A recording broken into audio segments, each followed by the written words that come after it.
Depuis des générations, l'âpre lutte qui oppose Arabes et Juifs pour la domination de la Terre Sainte a causé des souffrances indicibles au Moyen-Orient.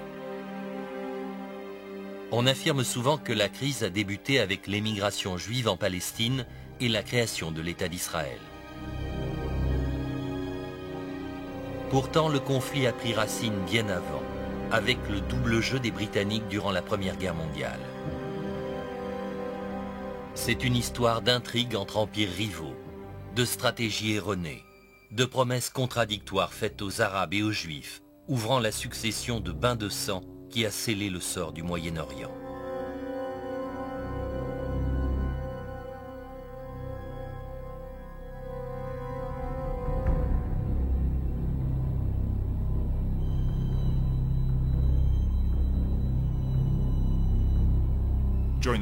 Durant la Première Guerre mondiale, les Anglais, les Français et les Russes avaient secrètement prévu de morceler l'Empire ottoman afin d'équilibrer leur visée coloniale. Et tant pis pour les Turcs, les Arabes ou quiconque s'y opposerait. Toutes les graines étaient semées, dans la mesure où les Britanniques avaient promis l'indépendance aux Arabes d'une part, et une patrie aux Juifs d'autre part. Les deux étaient irréconciliables.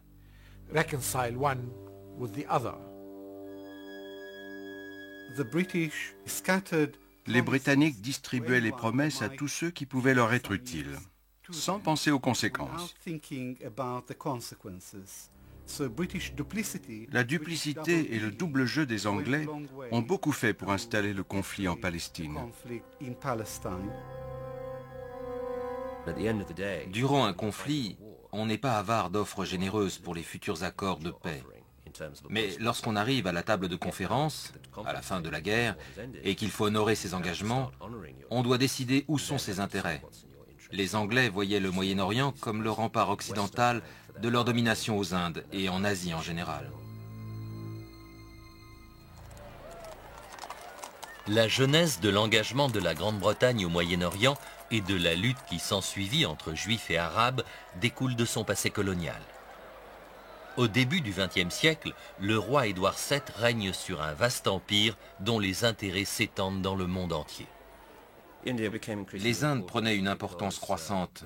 Elles étaient le deuxième pilier de la puissance britannique dans le monde. La mobilité de l'armée des Indes garantissait les intérêts et l'influence des Anglais sur le globe. Et bien sûr, le canal de Suez permettait des déplacements rapides. Ils devaient absolument consolider leur position géopolitique en le sécurisant.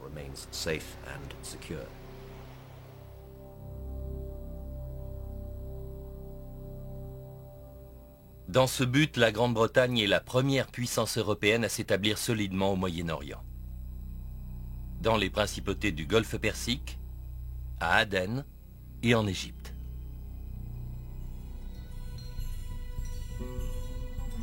La Grande-Bretagne a annexé l'Égypte après l'avoir prise aux Ottomans en 1882. En 1914, lorsqu'elle en fait un protectorat, le Caire est devenu le centre de sa puissance au Moyen-Orient. La présence de troupes coloniales dans la région est d'une importance stratégique vitale pour l'Angleterre.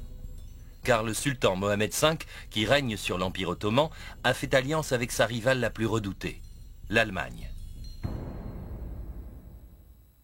Avec l'Empire austro-hongrois, ces pays forment les empires centraux. Trois alliés se dressent devant eux. La Grande-Bretagne, la France et la Russie.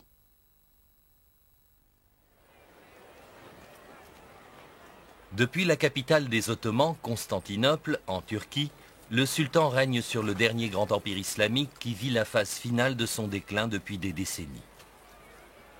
Le déclenchement de la Première Guerre mondiale en août 1914 lui donne le coup de grâce.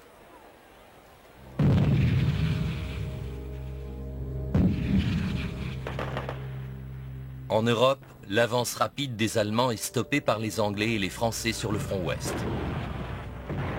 À l'est, le conflit entre la Russie, l'Allemagne et l'Autriche-Hongrie aboutit également à une impasse. Mais les armes dévastatrices de l'ère industrielle font chaque semaine des milliers de morts dans les tranchées des deux camps. Toutes les grandes puissances pensaient que la guerre serait terminée en quelques mois. Par conséquent, toutes sont surprises fin 1914 lorsque le conflit non seulement se poursuit, mais montre tous les signes de devoir s'éterniser. À ce moment-là, on commence à réfléchir à de nouveaux moyens de vaincre.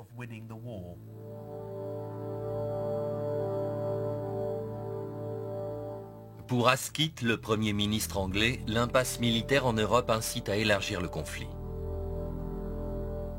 Avec le ministre des Affaires étrangères, Lord Grey, celui de la guerre, Lord Kitchener, et le premier lord de l'amirauté, Winston Churchill, il met au point une stratégie complexe pour ébranler les empires centraux.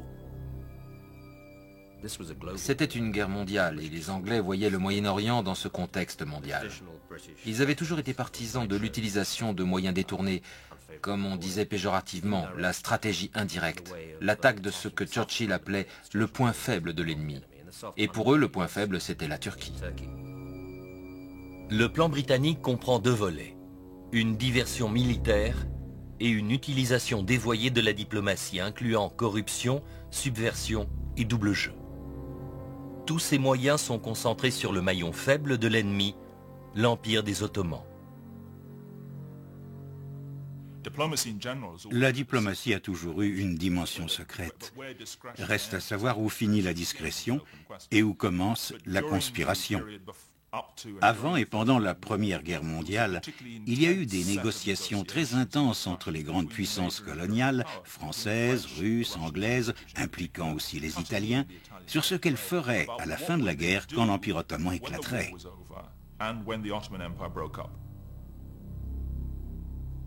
Le gouvernement anglais espère qu'un accord sur le partage des dépouilles de guerre renforce l'alliance contre les empires centraux. La Russie souhaite depuis longtemps avoir accès à la Méditerranée. Dans un traité secret de mars 1915, la Grande-Bretagne et la France font au tsar un cadeau d'une importance géopolitique vitale à ses yeux, Constantinople.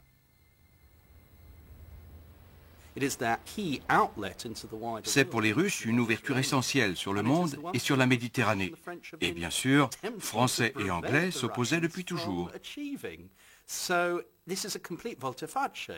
C'est donc une volte-face complète. Français, Anglais et Russes s'accordant sur ce point. C'était presque inconcevable. Le roi d'Italie, Victor Emmanuel, est également visé par la corruption. La Grande-Bretagne, la France et la Russie tentent d'inciter l'Italie, État pro-allemand, à se joindre aux Alliés. En avril 1915, un traité secret lui offre une part substantielle du domaine ottoman en Anatolie. C'est une autre puissance qui entre dans l'équation et à qui l'on offre d'étendre son territoire, ce qui, dans des circonstances normales, aurait été impensable. Le cadeau atteint son but. L'Italie rejoint les Alliés et déclare la guerre aux empires centraux en août 1915. La stratégie britannique, qui consiste à atteindre l'ennemi par son talon d'Achille, c'est-à-dire l'Empire ottoman, a un deuxième volet, la subversion. En s'appuyant sur l'opposition intérieure pour l'affaiblir et peut-être même le détruire, la Grande-Bretagne exploite un nouveau mouvement qui balaie l'Empire, le nationalisme. Le nationalisme, l'idée que certains peuples partagent la même identité culturelle et qu'ils doivent être indépendants, s'est répandu au Moyen-Orient et ailleurs dans le monde à la fin du XIXe siècle. Il y avait donc dans l'Empire ottoman les prémices d'un nationalisme turc. La crise atteint son point culminant quand les jeunes Turcs prennent le pouvoir par un coup d'État en 1908 et qu'ils imposent leur langue et leur culture aux Arabes de l'Empire. Mais cela ne fait que réveiller l'intérêt de ces derniers pour leur propre héritage.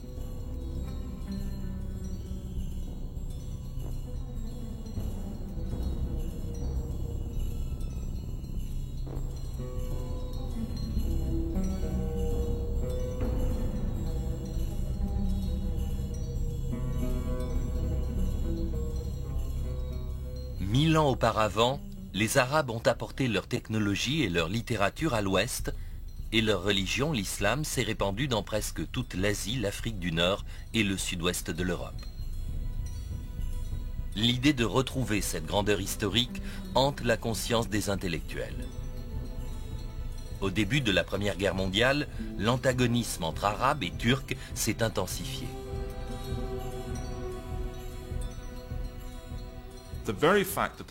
Les Turcs voulaient un empire unifié, mais les Arabes refusaient d'en faire partie. Ce renouveau littéraire et nationaliste a pris une forme beaucoup plus politique qui a conduit à l'émergence du nationalisme arabe. Ils en étaient arrivés à la conclusion que demeurer dans l'Empire ottoman était sans espoir, qu'ils ne pouvaient pas partager le pouvoir avec les Turcs. Et ils ont commencé à penser à fonder leur propre État.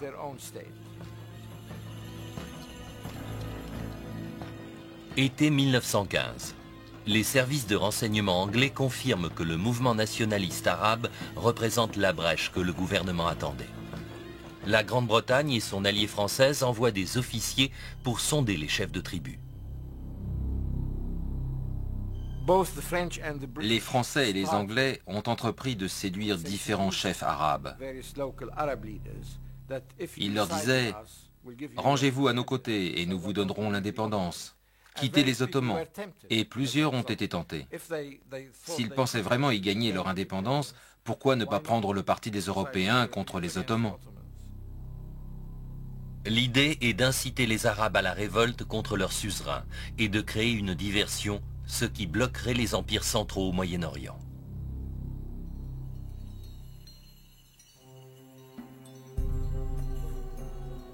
Ironiquement, le souffle de la subversion vient non pas de Londres, mais du monde arabe.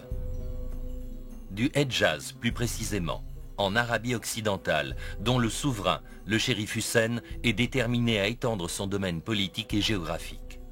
Il pense pouvoir y parvenir avec l'aide des Anglais. De leur côté, ces derniers sont impressionnés par le prestige de la famille du shérif Hussein, gardienne des lieux saints de l'islam. C'étaient les Hachémites. Ils descendaient de la famille de Mahomet. Ils étaient les Bani Hachem, les fils de Hachem, et le shérif Hussein était leur chef. Il était responsable de la Mecque et de Médine.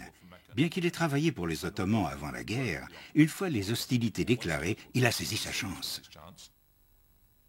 Une chance aussi pour les Anglais, qui voient dans le soutien au shérif Hussein un moyen de menacer l'emprise ottomane sur la direction politique du monde islamique, le califat. Les Britanniques, parce qu'ils combattaient les Ottomans et que ceux-ci se disaient les vrais représentants de l'islam, voulaient un contre-pouvoir. Et ils l'ont trouvé en la personne du shérif Hussein, descendant du prophète. Mais ce dernier parlait de libérer les terres arabes, de bâtir un nouvel État national. Il voulait être le roi de tous les Arabes, pas seulement de l'Arabie. En juillet 1915, le shérif Hussein fait parvenir un message à Sir Henry McMahon, le haut-commissaire britannique au Caire.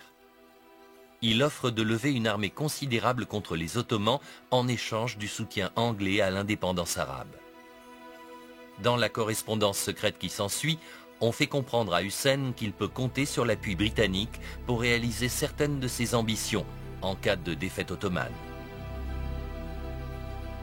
Cette lettre du 26 octobre 1915 souligne les points principaux de l'accord. Le document original est truffé d'ambiguïté. Il n'y a aucun doute là-dessus. Hussein s'en est-il aperçu? D'après ce que je sais de lui, je pense que oui. En d'autres termes, il n'est pas dupe. Il est parfaitement conscient que s'il veut créer un empire arabe moderne, il devra lui donner des moyens logistiques et économiques. Et cela ne peut venir que du monde extérieur.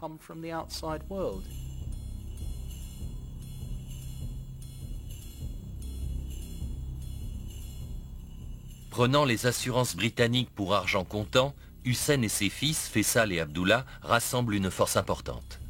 La nouvelle armée est commandée par le jeune et charismatique Faisal, qui a captivé l'imagination des masses arabes dans sa croisade pour l'indépendance.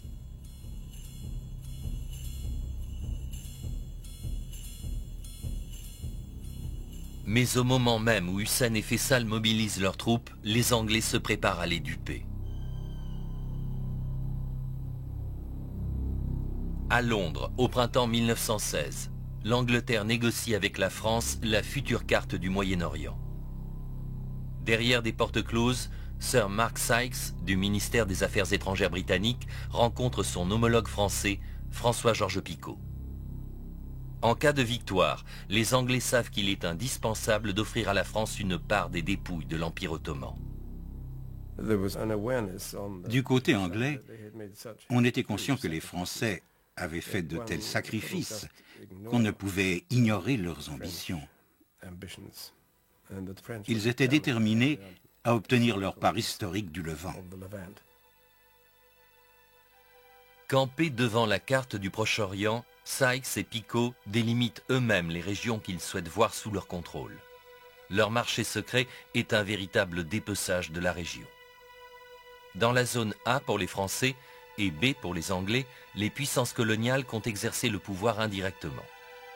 Elles nommeront des conseillers et prendront en charge les finances dans leurs sphères d'influence respectives.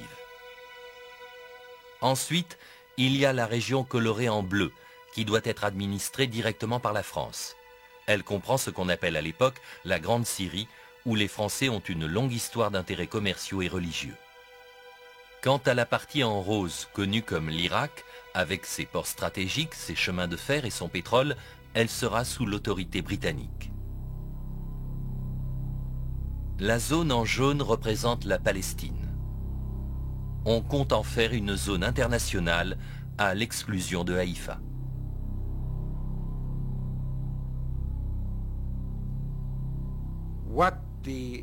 Ce que voulaient les Anglais, c'était le pétrole d'Irak. Ils s'étaient fixés pour objectif d'avoir l'Irak et d'avoir un débouché sur la Méditerranée pour pouvoir transporter ce pétrole. Ils ont obtenu Haïfa sur la côte palestinienne et la majeure partie de l'Irak. Les accords Sykes-Picot étaient un document honteux, et je n'essaierai pas de défendre ces accords. Mais ils avaient été conclus par des gens agissant encore dans la ligne de l'ancien équilibre des pouvoirs, dans un état d'esprit colonialiste.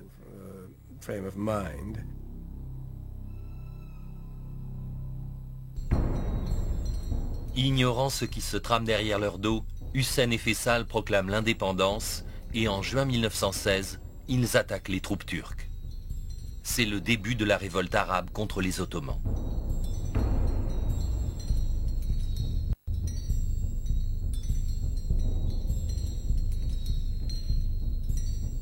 La garnison turque de la Mecque est vite submergée et le port de Djeddah est pris. En 1917, les forces de Hussein et de Faisal poussent au nord et affrontent les Ottomans le long de la voie ferrée du Hedjaz. Les Anglais considèrent que la révolte arabe fait partie de leur stratégie de diversion militaire contre les empires centraux. Au sud-ouest, les Britanniques, par un mouvement de tenaille, sont entrés en campagne pour s'assurer le contrôle du canal de Suez et du Levant. Au sud-est, ils se battent pour s'emparer des puits de pétrole irakiens. Tout cela pour attaquer les empires centraux en leur point le plus vulnérable, l'Empire ottoman. Les Arabes avaient lié leur sort aux Anglais. Ils considéraient qu'ils se battaient avec les Alliés, mais en même temps, ils n'étaient pas incorporés à l'armée britannique. Ils continuaient à fonctionner comme une armée indépendante.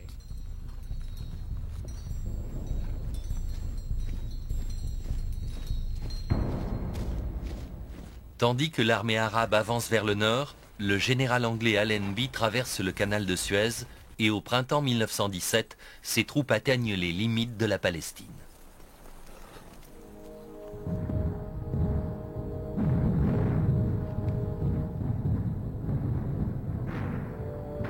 Mais en Europe, les Anglais sont toujours en mauvaise posture.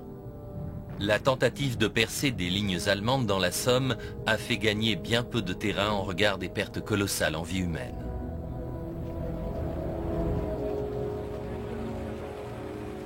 Londres a connu de grands changements politiques. Le nouveau Premier ministre, Lloyd George, pense que l'effort de guerre de l'entente a besoin d'un nouvel élan. Jusqu'à présent, l'Amérique a conservé sa neutralité. Mais Lloyd George est convaincu que cela peut changer, car il existe un groupe puissant qui pourrait influencer le gouvernement américain. Lloyd George pensait que la décision américaine de s'engager ou non dépendait essentiellement de l'opinion publique et que le soutien des Juifs pourrait faire pencher la balance d'un côté ou de l'autre. Rappelez-vous que le ministère des Affaires étrangères anglais surestime largement le pouvoir de la communauté juive internationale, en particulier celui des riches élites de la finance et du commerce. Ce qu'il y a d'extraordinaire dans cette situation, c'est que les Britanniques en particulier voient le monde juif comme une entité collective monolithique. Dans cette optique, ils commencent à considérer le rôle des Juifs pendant la guerre comme un élément potentiellement important. Et du point de vue des Alliés, autre fait remarquable, cette entité monolithique est pro-allemande. De nombreux Juifs de la haute société allemande ont en effet des relations privilégiées avec le ministère des Affaires étrangères du Kaiser. Un nouveau mouvement nationaliste juif, le sionisme, a établi son quartier général à Berlin. Le sionisme est né dans les années 1880, avec la publication par Theodor Herzl d'un livre prônant la création d'un État juif. L'ouvrage fait sensation chez les intellectuels d'Allemagne, d'Autriche et de Russie, qui partagent son indignation devant l'intensification du sentiment anti-juif.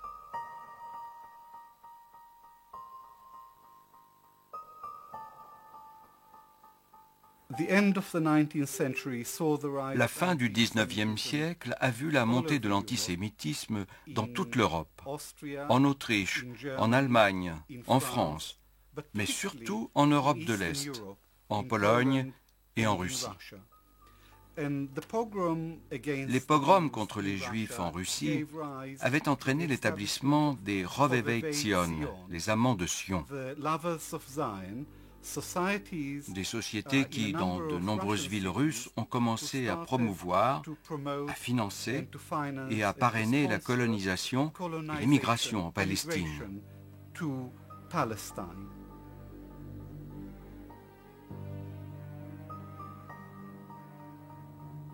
Herzl était arrivé à la conclusion que les Juifs n'étaient en sécurité nulle part en Europe et que la seule solution était qu'ils aient leur propre État sur lequel ils pourraient exercer leur souveraineté et où ils ne seraient pas une minorité.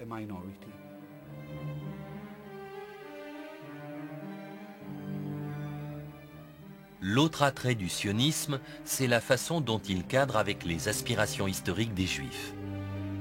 Éparpillés à travers le monde depuis la destruction du temple de Jérusalem au 1er siècle de notre ère, de nombreux Juifs chérissent l'idée de retourner un jour vers la terre promise des Écritures.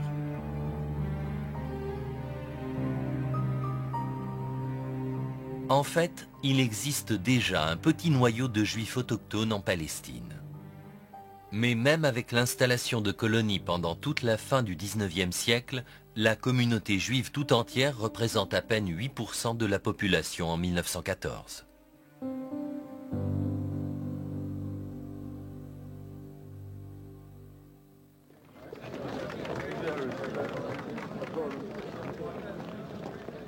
Chaim Weizmann, le leader sioniste anglais, fait pression sur le gouvernement. Il veut une assurance qu'en cas de défaite de la Sublime Porte, celui-ci soutiendra l'émigration juive en Palestine. Début 1917, Lloyd George, persuadé que les Juifs parlent d'une seule voix, est convaincu que le sionisme est un mouvement nationaliste qui doit également être récupéré par la cause alliée. En mars, Mark Sykes entame des négociations avec Weizmann. Les gens comme Mark Sykes ont une idée fixe. Les Juifs se protègent entre eux et ils protègent leurs intérêts. Et si Weizmann leur dit que leur intérêt c'est d'avoir à tout prix la Palestine, ils sont prêts à le croire, à donner leur accord. Alors que les négociations avec Weizmann se poursuivent au fil des mois, les Alliés accumulent les revers militaires.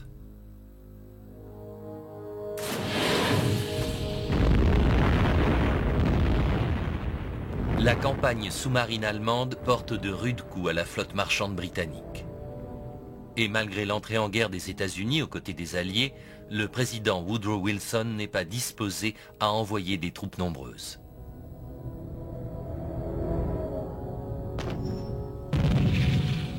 La dernière tentative des Anglais pour maintenir la pression sur le front ouest s'embourbe bientôt dans les tranchées de Passchendaele. Des milliers de jeunes gens perdent la vie dans une nouvelle campagne inutile. Le moral des troupes est en chute libre. Mais la menace la plus grave pour la machine de guerre alliée vient de l'Est. La Russie est au bord de l'effondrement.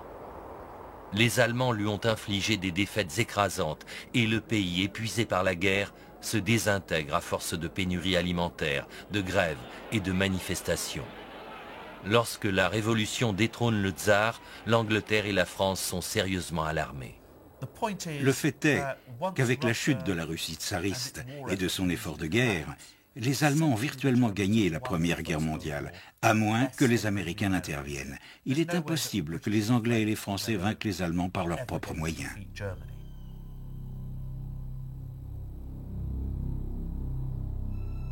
En octobre, le gouvernement britannique reçoit un rapport des services secrets évoquant l'influence prépondérante des Juifs à la direction du parti bolchevique, le nouveau mouvement révolutionnaire devenant la force dominante en Russie.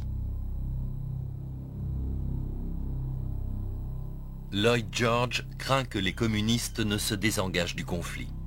Les Américains refusant toujours d'envoyer des troupes suffisantes, il sait qu'il est temps d'agir. Il enjoint à son ministre des Affaires étrangères, Arthur Balfour, de faire une promesse de nature à séduire les Juifs. Le gouvernement de Sa Majesté envisage favorablement l'établissement en Palestine d'un foyer national pour le peuple juif et emploiera tous ses efforts pour faciliter la réalisation de cet objectif. La déclaration Balfour est publiée le 2 novembre 1917, au moment même où les troupes britanniques occupent la Palestine. Je dirais que la déclaration Balfour doit être prise non pas comme un geste idéaliste, mais comprise dans le contexte de la politique coloniale britannique. Et Lloyd George était l'instigateur principal de cette déclaration, parce qu'il croyait que cela servirait les intérêts de son pays. Mais c'est aussi la première fois qu'une grande puissance européenne soutient officiellement le but sioniste de faire de la Palestine une patrie juive. Cependant, pour le shérif Hussein, la Palestine fait partie du marché conclu pour l'indépendance arabe.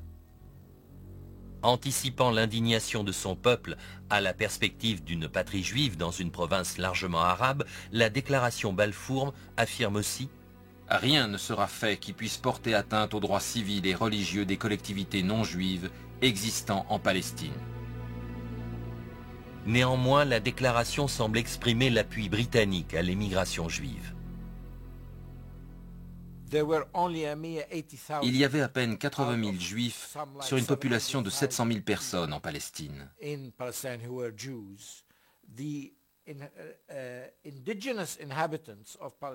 Ils appelaient les Palestiniens autochtones des habitants non juifs. Et la Palestine était identifiée déjà à ce stade comme terre juive, alors que les autres n'avaient pas d'identité définie. C'était juste des non-juifs.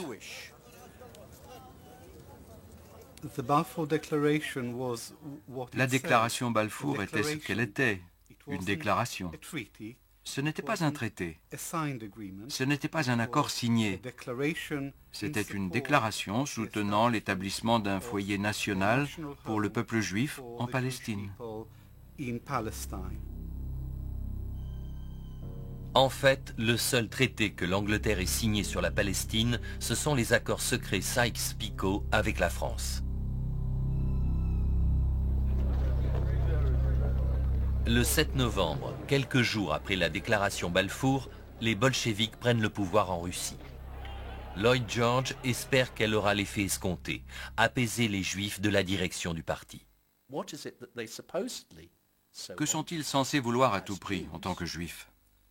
La Palestine. C'est un postulat parfaitement illogique. Ça n'a aucun sens parce que ces gens, on pense à Trotsky, Zinoviev, à Yaffe, à certains grands leaders de la révolution russe d'octobre. Ces gens, bien sûr, sont des internationalistes.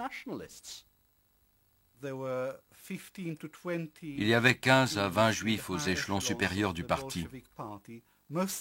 La plupart étaient antisionistes. Et après qu'ils aient pris le pouvoir, ils ont publié une déclaration disant que le sionisme était un complot capitaliste, une idée capitaliste. Le rapport peu fiable des services secrets sur lequel Lloyd George base sa stratégie va avoir des répercussions majeures pour la Grande-Bretagne. En quelques semaines, les nouveaux chefs de la Russie font exactement le contraire de ce qu'il attend. Ils se désengagent du conflit, ouvrent les archives du ministère des Affaires étrangères tsariste et rendent publics les traités secrets. Ces traités que les Anglais ont manigancés avec leurs alliés pour dépecer l'Empire ottoman et dont les Russes étaient partie prenante. Bien entendu, c'était très embarrassant pour les alliés occidentaux. Ils avaient conclu toutes sortes de marchés en coulisses, dans lesquels ils s'étaient distribués de grandes parties du monde, tout en criant sur les toits qu'ils faisaient la guerre pour défendre la démocratie, et aussi bien sûr en affirmant, entre autres aux Arabes, qu'ils soutenaient le droit à l'autodétermination pour les peuples de l'Empire ottoman. La publication des traités secrets par les bolcheviks a créé une énorme suspicion dans le monde arabe. Le shérif Hussein et les autres ont dit « Qu'est-ce qui se passe ? Pourquoi ne nous donnez-vous pas l'indépendance et pourquoi sommes-nous divisés en zone A et zone B ?» Les Arabes ont compris alors que non seulement les Anglais avaient leurs propres intérêts, les ports de Palestine et d'Irak, mais qu'ils avaient aussi promis bien des choses aux Français.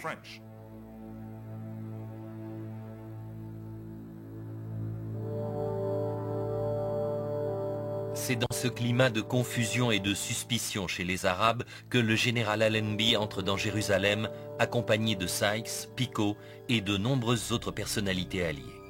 Les forces dirigées par les Anglais se sont emparées de la ville sainte en décembre 1917. Les chefs de la révolte arabe, eux, ont disparu.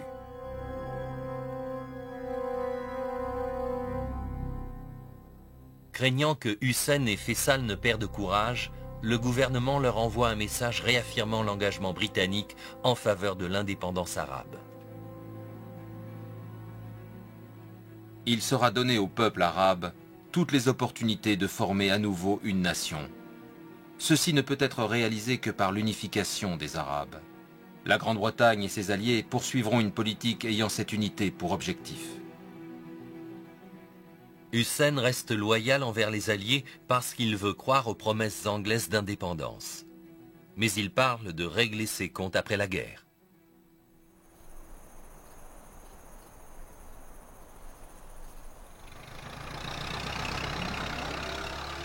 De son côté, Allenby compte toujours sur le soutien arabe dans le conflit contre les Ottomans.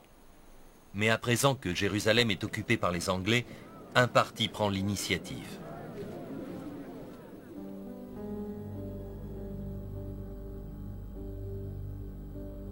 En avril 1918, Chaim Weizmann et la Commission internationale sioniste viennent en Palestine poser les fondations d'une université hébraïque. Ils espèrent qu'elle deviendra le centre intellectuel du sionisme. Mais la visite de Weizmann cause de vives inquiétudes et une grande indignation dans la population arabe. Et quand il rencontre le général Allenby avec le grand rabbin de Jérusalem, il semble bien que l'Angleterre se prépare à honorer la déclaration Balfour.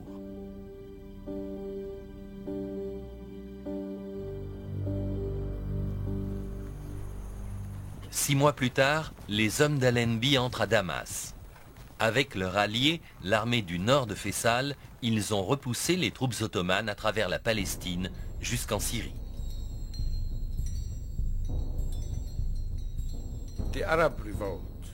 La révolte arabe a contribué à la victoire alliée de nombreuses manières. Premièrement, elle a protégé le flanc britannique en Palestine. Deuxièmement, elle a occupé un grand nombre de soldats turcs et allemands.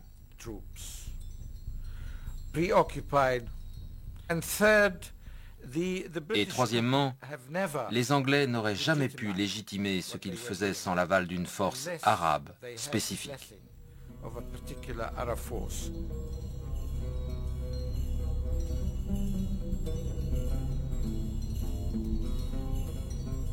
Le 3 octobre, les habitants de Damas se pressent au défilé de victoire de Faisal.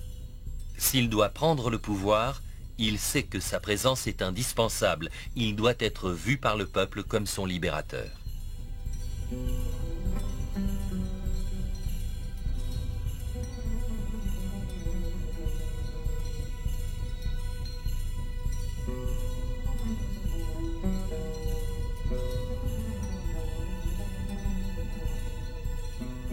Cependant, lorsqu'il rencontre le général Allenby un peu plus tard, à l'hôtel Victoria, celui-ci prévient Faisal que son pouvoir en Syrie sera limité. À ce moment-là, les Anglais savaient qu'ils allaient donner la Syrie à la France. Ils ne pouvaient donc pas accepter Faisal comme souverain légitime. Tout ce qu'ils pouvaient faire, c'était lui payer son salaire et les frais de son armée et de son administration.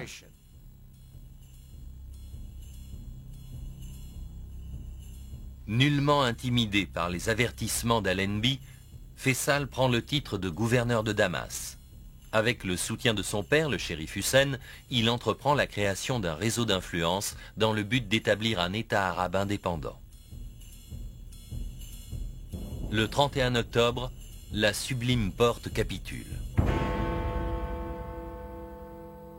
Et à 11 h, le 11 novembre 1918, les canons se taisent en Europe. C'est la fin de la guerre contre les empires centraux.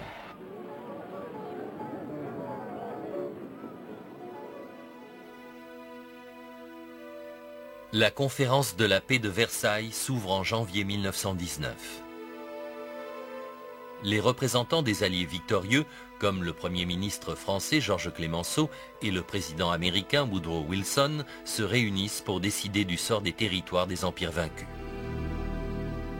L'heure est venue de tenir les promesses libéralement distribuées par Lloyd George et son ministre Balfour. Ils avaient donné des assurances aux Arabes, mais ils en avaient donné aussi aux Juifs, aux Français et aux Russes, à tout le monde. Ces gens avaient une vision impérialiste du monde. Le Moyen-Orient ne leur suffisait pas. Ils voulaient aussi démembrer la Russie. C'était la dernière bonne occasion pour les puissances coloniales de se tailler la part du lion, surtout qu'il n'y avait personne pour les arrêter. Mais l'Angleterre et sa vieille alliée, la France, se heurtent au président Wilson et à sa vision d'un nouvel ordre mondial encourageant l'autodétermination nationale. À partir du moment où l'indépendance avait semblé possible, ce principe de l'autodétermination défendu par les Américains allait être étendu à tous les peuples libérés des anciens empires, ceux des Habsbourg et des Ottomans.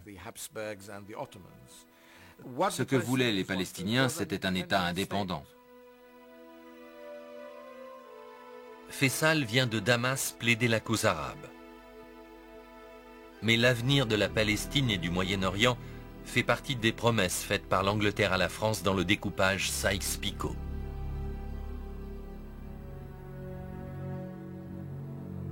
En l'occurrence, pour les peuples du Moyen-Orient, les principes d'autodétermination de Wilson sont oubliés. L'Angleterre et la France sont libres de finaliser leurs accords.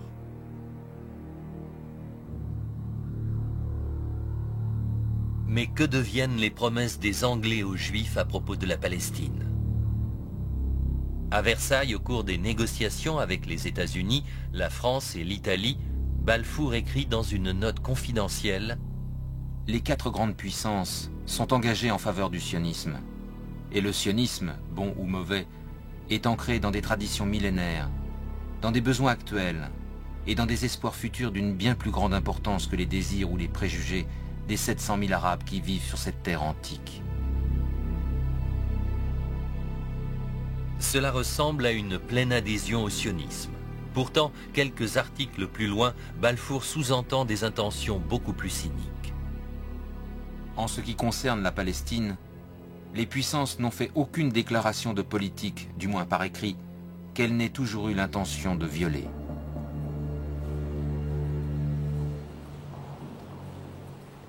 La conférence de la paix de Versailles s'achève le 28 juin 1919 par la création de la Société des Nations, la première institution mondiale pour la paix et la sécurité.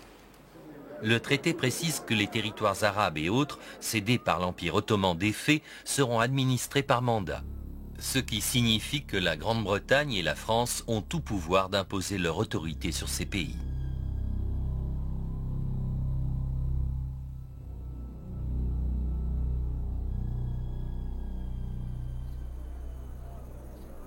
Le 21 novembre 1919, François-Georges Picot, co-architecte des accords Sykes-Picot, et le général français Gouraud arrivent à Beyrouth. C'est le début du mandat français sur la Syrie et le Liban.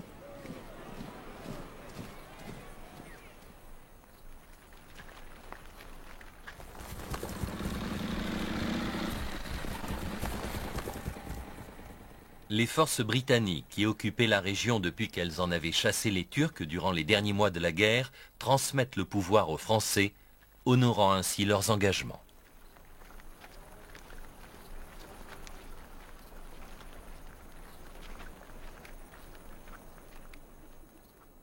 Faysal, qui est à présent gouverneur de Damas depuis 16 mois, a consolidé sa position. Lorsqu'il est proclamé roi par le Congrès national syrien, les Français sont ulcérés et le général Gouraud envoie ses troupes. Le 7 août 1920, Faysal est déposé et doit s'enfuir en Palestine.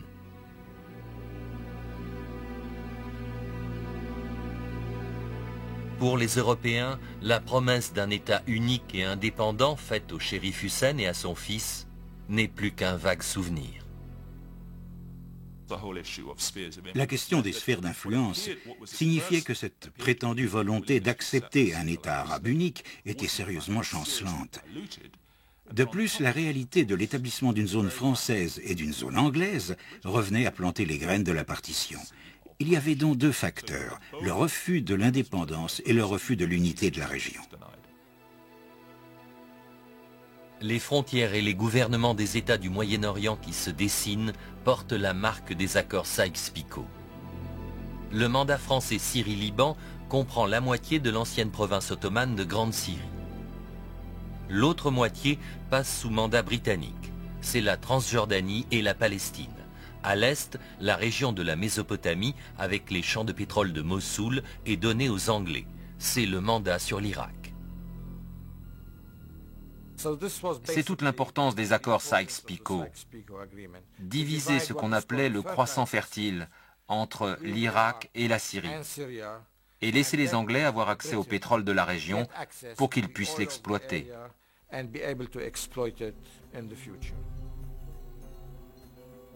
Le peuple irakien rejette l'autorité britannique jusqu'à ce que Faysal soit fait roi en juillet 1921.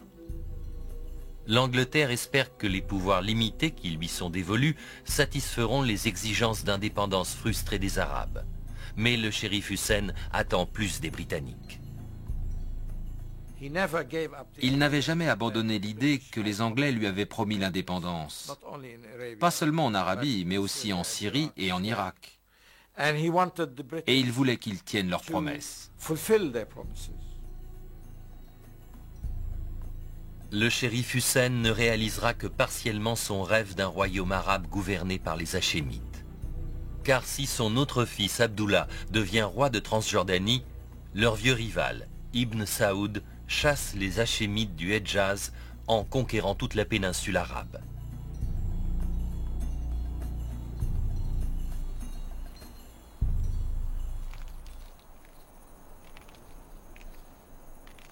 un gouvernement britannique s'est établi à Jérusalem au printemps 1920. Il n'y a aucun signe de transmission du pouvoir à la Palestine.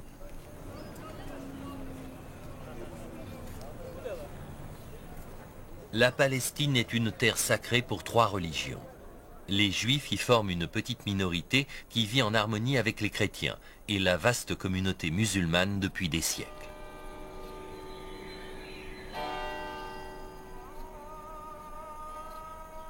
Mais la déclaration Balfour promettant un foyer en Palestine au peuple juif a été incorporée au mandat britannique à Versailles. Le pays est donc ouvert à une nouvelle immigration juive venue d'Europe.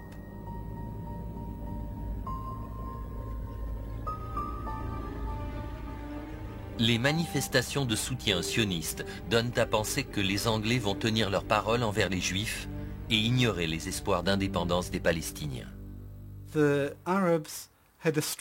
Les Arabes avaient de solides arguments, mais de très mauvais avocats. Les sionistes avaient des arguments, pas aussi bons que ceux des Arabes, mais leurs avocats étaient brillants. Le sionisme est une des plus grandes success stories de relations publiques du XXe siècle. Et Chaim Weizmann illustre à la perfection les talents bien connus des Juifs pour la plaidoirie et la persuasion. Des talents évidents lorsque Weizmann et d'autres groupes sionistes contribuent au financement de l'achat de terres et de la construction de villages pour les immigrants. En même temps, des organisations politiques et des services de sécurité sont créés pour soutenir la patrie juive naissante.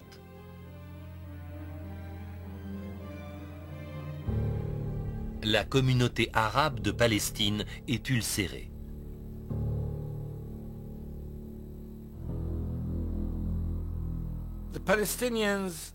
Les Palestiniens ne pouvaient concevoir que leur pays soit divisé ou donné à un autre peuple qui n'avait rien à voir au Moyen-Orient et qui était presque totalement européen à l'époque. Il leur semblait absurde que 600 ou 700 000 personnes soient obligées d'abandonner leurs terres, leurs maisons, leurs villages, leurs villes, pour les donner à une minorité qui était éparpillée dans toute la Palestine. Après tout, la Palestine doit son nom à son peuple, les Palestiniens.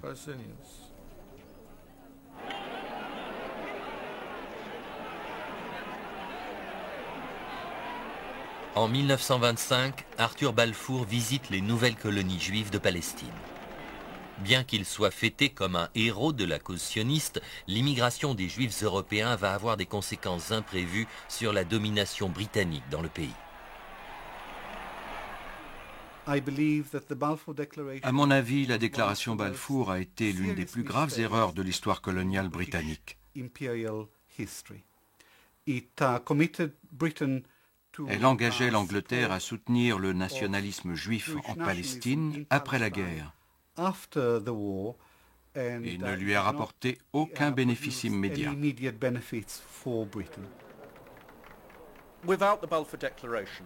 Sans la déclaration Balfour, il n'y aurait pas eu de véritable développement du foyer national juif et sa conséquence, c'est-à-dire la déclaration de l'État d'Israël en 1948, n'aurait pas eu lieu. Le parapluie anglais devait être déployé pour soutenir le foyer national juif naissant, essentiellement au niveau militaire. Le fait qu'il y ait eu des soldats anglais, des policiers anglais pour protéger les communautés juives est un élément crucial. C'était la seule façon de le faire.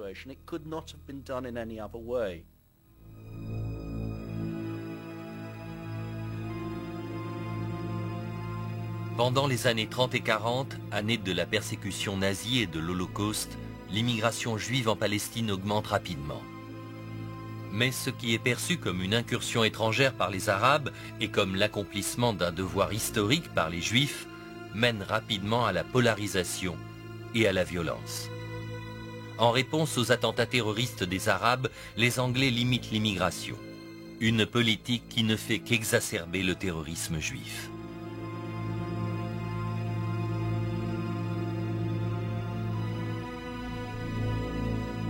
C'est dans ce contexte que la Grande-Bretagne se dessaisit de son mandat et que l'État d'Israël naît en 1948.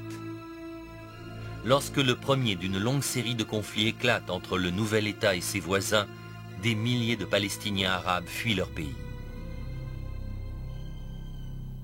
Les stratégies employées par l'Angleterre pour gagner la Première Guerre mondiale ont ouvert un abîme entre Arabes et Juifs.